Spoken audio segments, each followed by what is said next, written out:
Noong unang panahon, sa gitna ng maingay at mabuhay-buhay na Maynila, may isang misteryosong pagkakasunod-sunod ng mga nawawala, na nagdulot ng takot sa mga residente ng lungsod.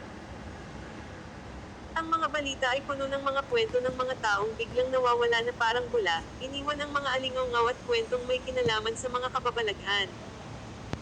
Sa puso ng lungsod, may nakatira na batang babae na nagngangalang Maria. Siya ay isang matapang at mapanuri na mamamahayag na may malalim na pagkakainteres sa mga puok, salamangkaan at alamat ng mga lokalidad. Nang marinig niya ang mga ulat tungkol sa mga nawawala, hindi niya mapigilan ang kanyang pangarap na mag-imbestiga. Nilaibat ni Maria ang kakaibang mga kwento at alamat ng mga urban legends ng Maynila, hanapin ang anumang tanda na maaaring magdala sa kanya sa katotohanan. Natuklasan niya ang mga kwento ng aswang, isang mitipong nilalang na kilala sa kakayahan nitong mag-iba-iba ng anyo at sa walang katapusang gutom nito sa laman ng tao.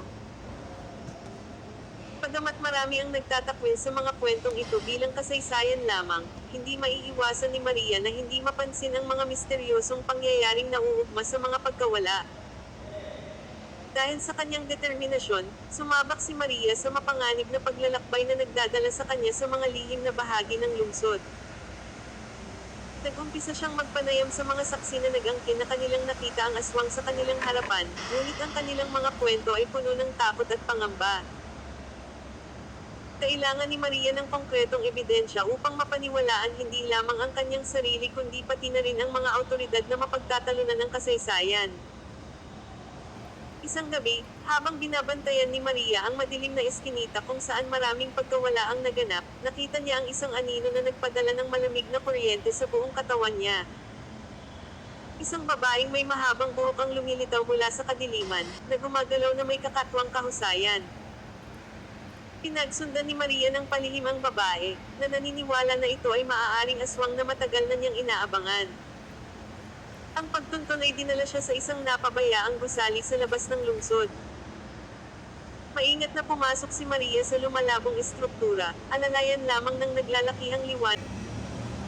Ang natagpuan niya sa loob ay mas hindi kapani-paniwala kaysa sa kanyang pinakamaiitim na bangungot, isang puok, salamangkaan na puno ng mga labi na puno ng kasuklam-suklam na mga palatandaan ng mga K. Asaysayang hindi matitinag.